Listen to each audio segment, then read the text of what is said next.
Halo, halo, apa kabar? Assalamualaikum warahmatullahi wabarakatuh. Senang sekali bisa kembali menjumpai Anda semua bersama Mbak Agi, maksudnya ya. Oke, kita ketemu di program Off the Record, membaca berita di balik berita. Dan masih terus bersama kami, saya Sebenarnya Arif. Dan saya Agibeta senang sekali menjumpai Anda semuanya. Halo, Ya, kita ya. semangat yuk. Pasti Mbak Agi udah banyak banyak bahan untuk cerita kali ini ya. Mbak Agi, apa nih? Apa Mbak Agi yang mau kita obrolin? Ini kali ini yang sedang ramai Mas Ersu dan Mm, menjadi kecemasan kita semua itu adalah berlakunya Undang-Undang BUMN itu mm, nomor mm. 1 tahun 2025. Sebetulnya ini sudah berlaku dari sejak bulan Februari yang lalu, yaitu yang di mana di situ kewenangan KPK itu terpangkas. Ini yang ketika itu ya masih rame-rame RUU TNI apa dan sebagainya, soal RUU Polri yang juga akan dibahas, RUU Kejaksaan. Jadi memang sedang hiruk pikuk sehingga satu undang-undang ini yang padahal sudah sering sekali diingatkan juga di media sosial. Tapi ini berlalu begitu saja. Padahal banyak sekali yang ketika itu mengatakan bahwa hati-hati loh dengan Undang-Undang BUMN ini. Ini sepertinya akan membuat korupsi kian subur kalau seandainya itu diberlakukan. Dan Ya, ternyata inilah yang terjadi, Mas Ersu. ya Ternyata ini. kewenangan KPK Mm. itu dipangkas lewat Undang-Undang BUMN ini. Iya, iya, iya. Ini jadi berlaku yang dalam hukum namanya lex spesialis ya. Jadi hukum khusus menyampingkan hukum yang umum ya. Kewenangan KPK disampaikan oleh undang-undangnya BUMN. Undang-undang ini kapan mulai dibahasnya ya, Mbak? Kalau tadi kata Mbak diam-diam, apakah baru ini secara cepat kilat atau sudah prosesnya cukup lama ini? Sebenarnya sudah cukup lama ini Hmm. masuknya, tapi ya seperti biasa, kemudian sosialisasinya Hmm. Hmm. dibawa. Hmm. Taruhlah undang-undang itu sebetulnya kalau berlangsung secara normal, Mas Hersu, mereka Hmm. itu si undang-undang ini ya Hmm. dibahas ke kampus-kampus menjadi Yes, betul. sesuatu bahasan yang Naskah terbuka. akademisnya dulu ya, itu yang dibahas ya. Secara Biar. akademis, Hmm. betul. Tanggapan masyarakatnya seperti apa. Terus kemudian ke forum-forum begitu, di forum-forum yang lain. Eh, Bahkan ada kalau seandainya secara inisiatif begitu ya, ada komunitas yang ingin membahas itu mengundang orang DPR. Jadi sebetulnya undang-undang ini harusnya diberlakukan juga seperti itu. Tapi kan tidak banyak yang mengetahui. Dan seperti halnya undang-undang yang lain, seringkali poin-poin revisi yang ada di dalam undang-undang tersebut juga tidak dilempar dulu secara terbuka. Hmm. Misalnya diunggah di beberapa website, tidak hanya di website DPR. Bahkan ketika itu kita ingat RUU TNI saja diunggah di website DPR dan kemudian habis itu mereka denial. Ya, Nggak ada tuh bukan kayak itu gitu ya. gitu ya undang draftnya Yang bukan itu. itu. Ya, ya, ya. Betul, Mm, itu di take down gitu. mm, Jadi seringkali memang masyarakat kesulitan untuk mendapatkan mana sih revisinya, pasal-pasal mm. berapa dan diubah menjadi apa Oke. gitu. Nah, sekarang kita masuk kita apa bahayanya dari ini? Artinya ini sebenarnya kalau KPK nggak masuk berarti mereka bisa tenang-tenang saja dengan kalau terjadi korupsi dan sebagainya dengan alasan apa ya? Harta karena harta BUMN itu udah dipisahkan dari harta negara ya dan mereka itu bukan pejabat negara gitu di maksudnya Mbak ya. Iya, jadi kalau di dalam Undang-Undang KPK sendiri itu ada klausul yang mengatakan bahwa KPK itu menangani korupsi para penyelenggara negara. Mm-mm. Nah, cukup dengan penyelenggara negara itulah yang dimainkan dengan ini KPK disebutkan tidak bisa lagi menangkap anggota direksi, komisaris hingga Dewan Pengawas BUMN, di Dewan Pengawasnya pun nggak bisa ya, Mm. yang terlibat korupsi berdasarkan Undang-Undang Nomor 1 Tahun 2025 tentang BUMN ini. Jadi dengan mengatakan bahwa komisaris, direktur, pegawai, karyawan, BUMN maupun Mm. Danantara, Mm. karena Danantara adalah anak kandung dari BUMN ya Mas Hestu, Mm. sama saja itu mereka tidak bisa diperiksa oleh KPK, ditangkap oleh KPK. Jadi memang kewenangan KPK terhadap mereka jadi mandul karena dianggap mereka ini bukan penyelenggara negara. Jadi Mm. yang disebut sebagai penyelenggara negara hanyalah ya legislatif, eksekutif, yudikatif begitu yang memang mereka ini kan merupakan perluasan ya. Tapi mereka ini kan yang namanya BUMN, uangnya itu adalah modalnya modal negara, Ya. Mm. kemudian mereka usahakan menjadi sesuatu yang eh, untuk hal-hal yang memenuhi kebutuhan negara, baik itu infrastruktur, kesehatan, apapun itu, sampai kemudian juga keamanan, ketahanan dan sebagainya. Mm. Dan artinya yang mereka pegang itu adalah uang negara juga, Mas Hersu. Mm. Nah, tapi mereka dianggap tidak sebagai penyelenggara negara. begitu. Itunya Mhm. yang dimainkan sehingga mereka kemudian sekarang lepas dari situ. Ya artinya kalau seandainya terjadi sesuatu, ya aparat penegak hukum yang lain yang bisa ini seperti polisi, Mhm. kejaksaan gitu. Kita masih belum tahu ya RUU kejaksaan ini nantinya seperti apa. Iya, iya, iya, iya. Jadi memang akal-akalannya luar biasa ya, kan, kita lihat ini ya. Dan memang KPK itu dianggap oleh para penyelenggara negara itu sebagai handicap buat mereka untuk buat semena-mena, buat bancaan harta negara gitu Betul. ya. Makanya secara bertahap kan dikerdilkan KPK ini kan direvisi tadi KPK-nya sendiri sudah dikerdilkan undang-undangnya melalui revisi KPK dan kemudian sekarang dipagari lagi dengan undang-undang yang tadi yang saya sebut yang Lex spesialis tadi yang berlaku khusus untuk BUMN itu kan gitu. Wah, ini bahaya sekali. Tapi kan saya dengar ini kemudian sedang diajukan uji material ya ke Mahkamah Konstitusi ya Mbak Agi. Betul, ini langsung Mas Ersu, ada Hmm, yang menguji material. Jadi saya cari ya, coba ini dari Tempo.co. hmm, Ini saya bacakan, uji materi itu diajukan oleh seorang dosen hukum, namanya Rega Felix, hmm, yang menilai pemisahan status kerugian Danantara dan BUMN dari kerugian negara. hmm, Jadi dianggap kalau ada korupsi di BUMN itu bukan kerugian negara, karena mereka bukan penyelenggara negara. Nah itu justru bisa melemahkan upaya pemberantasan korupsi ya, jelas ini. hmm, Dan dalam permohonannya, Rega ini menggugat beberapa pasal yang menyatakan bahwa kerugian Danantara dan BUMN bukan merupakan kerugian negara tersebut, begitu. Dan sekarang ini memang sudah berjalan di Mahkamah Konstitusi dan baru memasuki pemeriksaan material pada akhir April, tanggal 28 April itu sudah masuk. Jadi kita kawal, kita akan berjalan Mas Hersu. Tapi kan kita masih belum tahu nih hasilnya. Kalau seandainya hasilnya ini ditolak atau bagaimana, ya sudah boncoslah kita. Padahal seperti yang kita tahu selama ini mega korupsi itu dari mana sih Mas Hersu? hmm, Coba dari BUMN kan hmm. sebagian Oh besar iya, itu. banyak banget itu BUMN triliun-triliunan BUMN semua coba ada. Timah, kemudian Asabri, apa lagi Mbak? Banyak sekali Iya daftarnya. banyak sekali. Ya, Ini kalau seandainya Aspen. berdasarkan Hmm, ya. Mas Hersu masih ingat yang diributkan Liga Korupsi, yang Hmm, disebut Liga Korupsi. Jadi dari urutan tertata sampai terbawah. hmm. Misalnya kita ambil ya 10 Liga Korupsi saja begitu. Iya, iya, iya, iya. Eh, Ya, Hmm, dari ini yang pertama tentu saja Pertamina dan ini adalah BUMN strategis BUMN besar kita begitu ya dan kerugiannya itu hampir 1 kuadriliun disebutnya seperti itu karena 968 triliun kalau tidak salah dan kita sampai sekarang ini masih yang menjadi tersangkanya itu aja, padahal nggak mungkin itu sampai hmm, segitu. hmm, Seseorang misalnya ini si pelaku yang sekarang sudah dicokok, sekarang sedang dalam pemeriksaan gitu ya dan penyelidikan. Misalnya dia menyimpan uang 10 triliun saja, itu kan sudah terkejut-kejut itu yang namanya PPATK, BPK apa dan sebagainya. Mereka pasti sudah mencari siapa nih siapa. hmm, Jadi kalau 968 hampir 1 kuadriliun ya beserta bunga apa dan hmm, sebagainya sudah melebihi pasti ya hmm, itu kemudian hanya beberapa orang ini saja yang bertanggung jawab itu sudah sangat-sangat tidak mungkin. hmm, hmm, Ini harusnya kan dilihat sampai ke atasnya itu sampai kemana? hmm, Sampai ke menteri, sampai ke presiden, sampai ke kroni, atau sampai kemana begitu. hmm, Karena hmm, jumlah yang sangat-sangat besar. hmm, Ini sudah sekitar 30% dari APBN kita gitu kan. Dan selain korupsi itu juga yang kedua adalah korupsi timah. Korupsi timah ini sekitar 300 triliun. Ini juga luar biasa. hmm, Kemudian juga ini kita tahu dari mulai aparat penegak hukumnya juga sudah ada yang dicokok. Terus kemudian selain pelakunya Harvey Muiz dan kawan-kawan, dari BUMN juga sudah banyak, dari pejabat-pejabat yang ikut bermain. Ini luar biasa sekali. Terus kemudian yang ketiga, kasus BLBI. Nah, kita keluarkanlah dari situ begitu ya.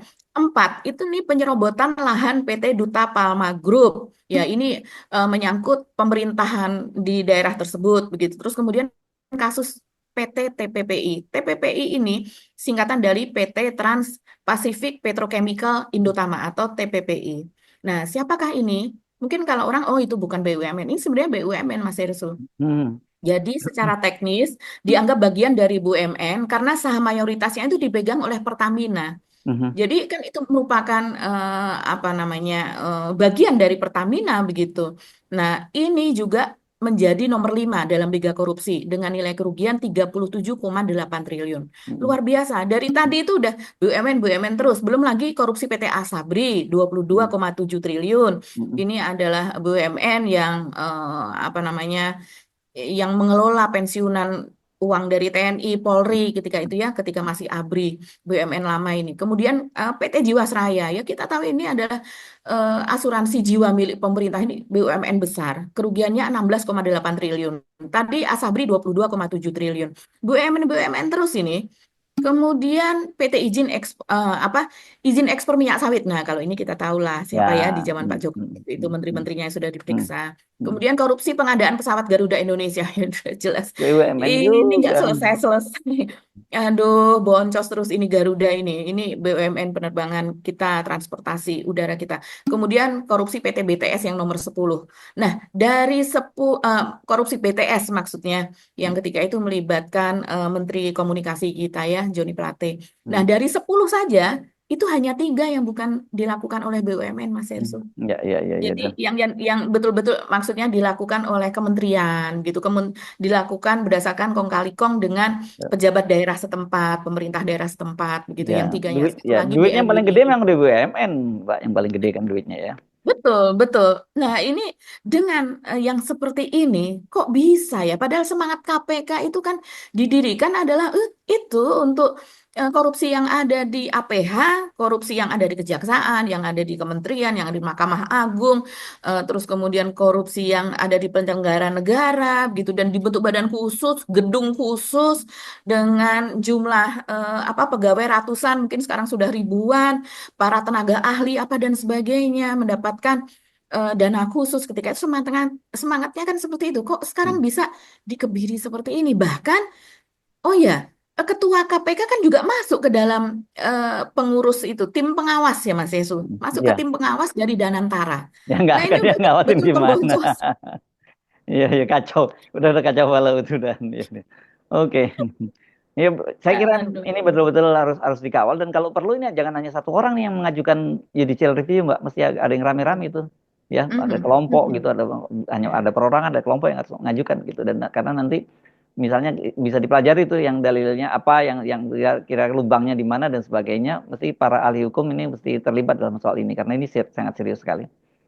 Ya. Betul, betul. Saya khawatirnya Pak Prabowo yang memiliki semangat ingin mengejar para koruptor ini sampai ke Antartika, sampai Hmm. kemana, terus kemudian juga yang terakhir perampasan aset dan sebagainya, tidak begitu memahami soal ini, Mas Hersu. Hmm. Hmm. Khawatirnya itu, begitu banyak yang dipikirkan, begitu banyak persoalan, begitu banyak cawe-cawe, Hmm. dan setiap hari hektik. Bahkan terakhir ini kan sepertinya kalau kita bisa bayangkan, waktu presiden itu pasti tersita oleh hal-hal politik yang sebetulnya tidak perlu terjadi, oleh cawe-cawe presiden terdahulu yang seharusnya itu tidak ada begitu. Itu kan kalau seseorang yang sebagai manusia kita memiliki emosi, pemikiran, penalaran, dan sebagainya itu kita persoalan rumah tangga saja bisa tidak tidur.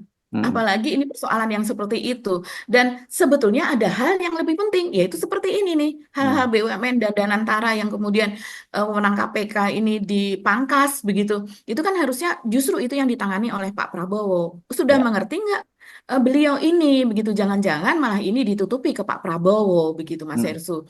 Jadi kita lihat ya apa namanya gugatan ke MK dan juga Hmm. setelah ini rame, saya lihat sih belakang ini rame Mas Irsu di Hmm. berbagai platform Hmm. medsos ini soal BUMN ini sudah mulai dipertanyakan. Baik. Pada akhir April yang lalu kan Erik ini ketemu juga, dia datang ke KPK untuk membicarakan apa-apa dan sebagainya begitu. Hmm. Nah Hmm. kira-kira apa juga yang dibicarakan pada waktu itu? Yes, oke. Oke, kita pindah ke mana nih? Kita ke IKN lagi rame juga ya, Mbak ya. Saya sih tadinya heran apa ini rame banget. Saya pikir Mhm. tikusnya tikus simbolis itu ternyata betul ya di sana itu tikus simbolis. Saya juga kemarin juga saya sempat baca, tapi saya nggak ikutin itu soal prostitusi Mhm. di IKN dan sebagainya. Ini ada apa dengan IKN ini kan gitu ya? Karena IKN ini kan sekarang rame lagi mulai disebut-sebut setelah kemarin Purnawirawan yang di bawah Pak Tri itu kan kemudian membuat pernyataan ya 8 pernyataan salah satunya kan mendukung program-program pemerintahan Asia Cita kecuali Mhm. IKN. Nah gitu. Emang Oh iya iya iya iya iya betul. iya. Iya.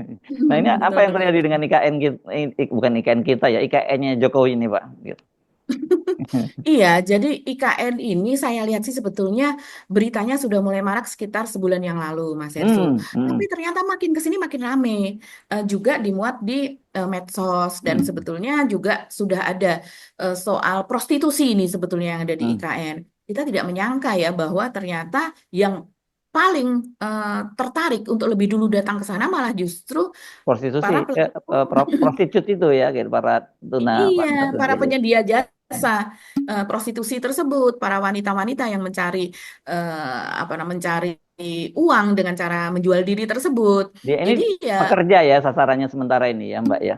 betul. Sementara ini jasarannya adalah para pekerja IKN. Nah, pekerja IKN itu kan bisa dari bawah sampai ke atas. Memang tidak disebutkan ini kelas mana yang disasar. Hmm. Tapi yang jelas yang digunakan sebagai tempat prostitusi itu adalah guest house, penginapan-penginapan. Nah, kalau Waduh. kalau Un- melihat di sana hmm. kan juga sudah ada hotel, Mas. Tapi Hmm. kan masih Ya. hotelnya yang waktu itu diresmikan satu begitu ya. Dan kalau ini ke Balikpapan begitu kan. Tapi kalau di sekitar IKN-nya sendiri itu masih paling banyak itu adalah guest house dan juga penginapan Ya. tersebut yang Ini pasti disewakan secara harian. ya istri-istrinya ASN yang batal pindah itu kan kemarin rencananya kan habis Lebaran mau pindah kan gitu ya. Mereka pasti baca ini pada untung aja kata dia begitu ya karena nggak bayangkan kan kalau suaminya kemudian tinggal di sana dan suntuk kan orang ya tengah hutan begitu kerjaan nggak jelas dan sebagainya jauh dari anak istri terus kemudian ada godaan semacam itu bisa kacau itu Mbak Agi. Kacau, dan ini marak. Marak artinya eh, gayung bersambut kan Mas Mm-mm. Hersu. Bahkan pihak Satpol PP setempat juga sudah beberapa kali itu Hmm. kemudian menertibkan di Oh. penginapan-penginapan tersebut begitu. Tapi ternyata dan diancam untuk supaya mereka ini pulang ke kampungnya masing-masing. Kalau Mm-mm. berdasarkan berita dari media-media Kalimantan, media setempat begitu kan banyak sekali di Kaltim itu banyak sekali media lokalnya. Itu mengatakan mereka ada yang berasal dari Makassar, dari Sulawesi, kebanyakan begitu ya, dan kemudian dari Surabaya juga juga banyak dari Bandung. Ya, ini saya mengutip kepada jurnal Borneo ya Mas Yesu, ini Ya. salah satu bekas tempat. Dia Hmm. mengatakan bahwa Satpol PP itu mendapatkan laporan dari banyak warga. Jadi artinya warga di sana resah dengan keberadaan prostitusi yang makin marak ini. Ya wajar ya kalau yang warga dan mereka bercampur penginapan itu ada di antara rumah-rumah warga. Kita bisa Hmm. bayangkan ini pengaruhnya sangat besar loh. Selain soal moral yang bisa terlihat langsungnya di Hmm. depan mata, kemudian juga soal kesehatan. Mereka ini kan menyebarkan perilaku yang seperti ini juga menular kepada warga setempat. Dikhawatirkannya kan demikian gitu. Dan kemudian juga soal kesehatan, penyebaran penyakit juga selain yang penyakit kelamin yang ringan juga HIV dan sebagainya begitu. Jadi ini memang seharusnya membangun sebuah kota itu tidak hanya membangun secara fisik ya, hal seperti ini seharusnya sudah diantisipasi lebih dulu. Hmm. Nah, ini dari Kepala Bidang Ketertiban Umum dan Ketentraman Masyarakat Satpol PP Penajam Pasir Utara, namanya Rahmadi. Dia mengatakan bahwa kita menerima laporan itu khususnya di Desa Bumi Harapan. Saya juga melihat di media lain di Kaltim, ini ada satu desa ini Mas Hersu yang paling marak, ini namanya Bumi Harapan. Nah, Hmm. selain mereka ini melakukan apa namanya secara offline, mereka ini juga secara online promosinya Mas Hersu yaitu lewat micet. Jadi micet ini adalah sebuah aplikasi pertemanan media sosial yang berasal dari Cina begitu ya, dan ini memang sudah biasalah kita melihat berbagai berita juga tidak hanya di sana di IKN, misalnya di tempat-tempat wisata lain di berbagai tempat itu juga menggunakan aplikasi micet. Istilahnya tuh BO. Ya, open BO begitu ya, booking online begitu. Dan Hmm. kemudian hampir semua guest house di Bumi Harapan, ini salah satu desa yang disebutkan tadi, ada praktek prostitusi online. Jadi hampir di semua guest house.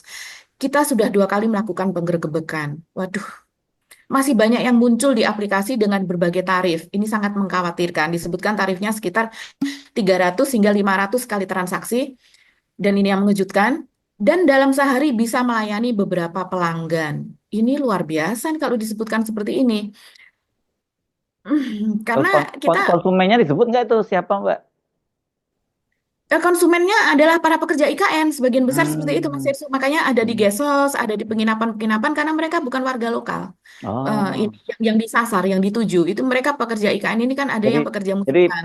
tinggal pindah Gitu. kamar aja gitulah ya karena sama-sama tinggal di Ya, GSD gitu ya. betul, betul.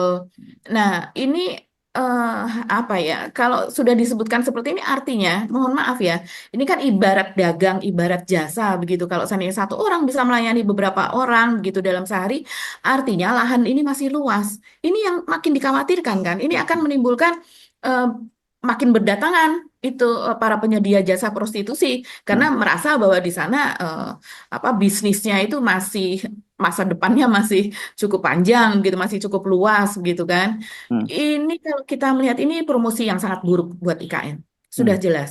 Promosi yang sangat buruk karena artinya pemerintah pusat yang membangun di sana juga tidak menyiapkan secara apa ya Mas Ersu, ini antisipasi di sana pasti akan terjadi yang seperti ini. Kita tahu prostitusi itu adalah salah satu pekerjaan tertua ya di dunia yang ketika berkembangnya sebuah peradaban itu pasti nantinya akan ada hal seperti ini. Padahal di IKN sendiri yang dipromosikan adalah ramah lingkungan, ramah anak, ramah pekerja, ramah rumah tangga, kota masa depan, semuanya serba clean, semuanya serba hijau apa dan sebagainya. Tapi dirusak oleh praktek-praktek yang seperti ini, yang Betul, betul. ternyata kalau sejauh ini kita lihat yang concern terhadap masalah ini yang masih masih Satpol PP, pemerintah setempat begitu ya. Hmm. Padahal yang disasar adalah pekerja IKN-nya begitu. Jadi belum ada suara dari otorita IKN, belum ada ya Mbak Agi ya? Belum ada suara, belum ada Oke. suara dari Hmm. IKN gitu. Nah, selain prostitusi, tikus juga iya. Jadi kok, mohon maaf kok yang buruk-buruk semua yang ada di situ. Iya, jadi kita menduganya adalah tikus berdasi ya Mas Irsu Iya, secara tadi saya pikir tadinya ya satire tadinya. Katanya ini tikus dalam arti tikus sesungguhnya gitu ya. dalam arti tikus yang sesungguhnya memang yang tikus binatang pengerat itu yang Ah. kita kira kan tadinya memang tikus berdasi. Ini kan proyek yang dibuat secara terburu-buru begitu ya, continue terus kemudian banyak bluffing di situ, sudah terbangun ini begitu ya. Kita kira juga tikus itulah begitu, nggak taunya adalah memang tikus beneran. Dan kalau yang tikus ini Mas Ersu, ini memang dikeluhkan oleh para wisatawan, terutama ketika usai Lebaran kemarin ya, bulan yang lalu itu kan memang ada ribuan kabarnya yang datang ke IKN dan banyak sekali yang mengambil gambar-gambar itu, netizen itu Mas Ersu mengejar-ngejar tikus sambil tikus berdasi, ayo kejar koruptor gitu. Padahal yang dikejar adalah tikus beneran. Iya, iya. Jadi kan kalau melihat alamnya, kita melihat biasa, kita misalnya kayak seperti ke hutan gitu ya, memang ada tikus hutan yang Hmm. besar-besar seperti itu. Nah, tapi kalau di IKN tuh memang eh, wilayahnya itu berbentuk perbukitan. Kalau saya baca-baca, sebabnya karena itu, Mas Hersu, penjelasannya gitu ya, secara alam. Wilayah perbukitan itu banyak sekali lubang-lubang tikus di situ, begitu. Apalagi sekarang juga ditambah dengan wisatawan yang mereka bisa membuang sampah seenaknya, Barangan, Pak, itu iya, iya, iya. menjadi Hmm. makanan tikus. Dan kita tahu tikus ini adalah menduduki salah satu rantai makanan. Kalau saya, yang paling saya khawatirkan dari tikus gitu, misalnya ya di sebuah perumahan dia memelihara burung atau memelihara ayam dan kemudian sudah menjelang malam itu biji-bijiannya tidak disapu itu mengundang tikus otomatis mengundang ular karena itu rantai Hmm. makanannya Hmm. seperti itu dan Hmm. begitu juga ya daerah di tempat seperti itu pasti ada predator yang lebih tinggi dari tikus itu yang memang berkumpul di situ karena makanannya ada di situ Hmm. begitu. Hmm. Tapi serem amat kalau kayak gitu jadi ibu kota ya, ada tikus seperti itu. Ya. Ya, sepertinya ya itu tadi kurang diantisipasi, kurang naskah akademis, kurang Hmm. analisa begitu Kan ya, memang semuanya nggak ada serba terburu-buru. ininya, nggak ada visibility study-nya kan, nggak ada amdalnya kan, memang sejak awal dan dipaksakan gitu. Ya makin nggak Betul, ya, betul. makin nggak jelas aja nih Mhm. ya nasib dari IKN ini saya kira Mbak Gia. Ya. Ya. Iya, belum lagi Mas Hersu pasti pasti di medsos Mas Hersu Hmm. atau kalau nggak di medsos di WA deh, Hmm. pasti Mas Hersu ingat yang kereta otonomis itu kan Oh baru iya, saja dikembalikan. yang dikembalikan ke Cina gitu ya. Tapi kalau yang ini kan tikusnya bukan tikus Cina, jadi nggak bisa dikembalikan ke Cina yang ini ya. Nggak bisa. Iya, iya, Itu iya. yang digembar-gemborkan dulu menjadi salah satu eh, promosi dari Pak Jokowi, alat propagandanya Pak Jokowi nanti akan ada kereta tanpa rel apa dan sebagainya. Ternyata ya itulah kalau terburu-buru. Soal topografinya tidak diperhatikan, soal iklimnya tidak diperhatikan, soal bagaimana IKN yang kompleks tidak hanya dilalui oleh si kereta saja, tapi juga dilalui oleh alat transportasi lain. Ya, Kabarnya itu Mas Ersu yang menyebabkan kemudian tidak suitable gitu kepada daerah tersebut dan harus dikembalikan ke Cina. Ya, topografi IKN yang naik turun begitu beda dengan ternyata di ini. Cina itu tidak seperti permukaan tanahnya begitu ya. Di sana di IKN berbukit-bukit, ternyata kereta tersebut di Cina itu memang Ya, dipakai di tempat yang berbeda begitu. iya piye toh Pak Jokowi, Pak Jokowi. Tapi kayaknya Pak Jokowi nggak akan mikir lagi soal IKN, ya sekarang sedang sibuk Iya, urusan ijazah palsunya, belum lagi ditambah sekarang petugas ketar-ketir karena anaknya ini diancam dimakzulkan, dan yang bicara soal para purnawirawan kelihatannya Pak Jokowi nggak akan concern lagi ngomongin IKN. Jadi kalau toh sekarang Pak Prabowo misalnya pelan-pelan dikit anggarannya dikurangi dan sebagainya, Pak Jokowi juga nggak akan tahu tuh Mbak Agi, karena gitu. Iya ya, dan sebelum lengser dulu kan juga mengatakan nanti akan nengok-nengok Ya akan IKN sering ke gitu ya. sana gitu ya, akan Akan sering. sering ke sana begitu, meninjau di sana begitu, secara ini adalah anaknya Pak Jokowi lah kurang lebih begitu ya yang digadang-gadang. Nah, Pak Basuki juga mengatakan tetap lapor kepada Pak Pak Jokowi. Jokowi tentang perkembangan IKN gitu. Tapi kok sampai dengan sekarang Pak Jokowi belum pernah ke sana lagi, Gibran belum pernah ke sana lagi, Mm, atau mungkin di sekitar Kalimantan lah Gibran pernah datang, tapi mm, khusus begitu ke IKN kok kita belum lihat ya. ya. Kemudian Pak Prabowo juga begitu. Ya Ya kalau kalau saya Pak sih senang Prabowo, Mas Hersku, ya kalau ke Pak mereka Prabowo tidak belum. nggak akan ke sana lah, kayak kira. Yang kita ingin justru malah PSI lah bikin jambore. Mestinya kenapa nggak bikin kongresnya di IKN ya gitu ya, mereka ya, kenapa di Solo mereka kongresnya ya. Eh, Iya, betul, betul, betul. Eh, eh, eh, banyak Mas Hersu ya, kalau di medsos, ini kenapa keluarga Jokowi tidak menempati lebih dulu di sana, mm-mm. sehingga orang bisa tiap hari itu Iya, sowan. iya. Ini makin rame Iya, IKN-nya begitu. setuju. Saya kan dulu ngusulkan gitu. Jangan Pak Jokowi mestinya jangan beli rumah di Solo, belinya di IKN, satu lahannya dapat lebih luas, dan kemudian itu promosi buat orang lain supaya mau masuk ke Mhm, sana gitu. Karena apalagi betul. ada bener tadi, kalau Pak Jokowi di sana dan orang mondar-mandir sowan itu kan banyak pesawat, ini bakal rame loh di sana gitu ya Mbak Agi ya. Iya. Mm. Mhm. Apalagi bandaranya kabarnya sudah difungsikan juga Yes, begitu oke. kan Mas Hersu. Jadi bisa bolak-balik lah lewat bandara itu, nggak perlu Nah, menurut turunnya di saya Balikpapan lagi. belum terlambat untuk Pak Jokowi dan keluarganya untuk pindah ke IKN ya, Mhm. karena tentu kalau soal soal dana, soal biaya Pak Jokowi kecil lah ya soal itu, walaupun rumahnya kan Istilah itu. dari negara sudah dibeli di Karanganyar ya, tapi saya kira Betul. sekarang bisa. Oke, ayo Pak Jokowi, itu fokus, dan di sana pasti orang demo ijazah juga udah males terlalu jauh ke sana kan Mbak Agi. Betul-betul nemenin Pak Basuki Hadi Mm-mm. Mulyono yang sekarang Mm-mm. sudah berada di Betul. sana, dan supaya ASN semangat karena ASN Oke, ini kan sudah berkali-kali Mas Heru mundur, tadinya tunda bulan dulu. Desember, kemudian bulan Januari dikatakan Pak Basuki mungkin akhir Lebaran ini bulan April, ternyata kemudian sebelum sampai bulan April, bulan Februari saja Kemenpan RB itu sudah mengumumkan diundur, sampai belum tahu sampai batas waktu kapan itu ASN akan pindah ke IKN. Mungkin Oke, kalau ada Pak, ya. mereka jadi semangat nanti. Yes, oke Mbak Agi ya. Jadi gimana kita hanya bicarakan soal ini ya, dua topik ini tadi aja Mbak Agi ya. Iya, dua topik ini saja kayaknya gonjang-ganjing soal Hmm. para purnawirawan jenderal yang sekarang makin terkuak, jenderal-jenderal kelompok-kelompok yang membela Hmm. Prabowo dan Gibran, yang saya rasa sih sebetulnya bukan bukan ke Prabowonya ya, tapi kepada Jokowi dan Gibran ini kan makin terlihat ya Mas Hersu. Ya. Itu biar menjadi ini apa namanya bagiannya Mas Hersu. Lihat di Hersu No Point. Oke, kita mohon pamit ya Mbak Agi. Terima Ya, kasih atas oke. perhatian Anda. Sampai ketemu lagi insya Allah besok. Saya sebenarnya Arif. Dan saya Gibeta. Sampai jumpa. Salam akal sehat. Wassalamualaikum warahmatullahi wabarakatuh. Waalaikumsalam warahmatullahi wabarakatuh.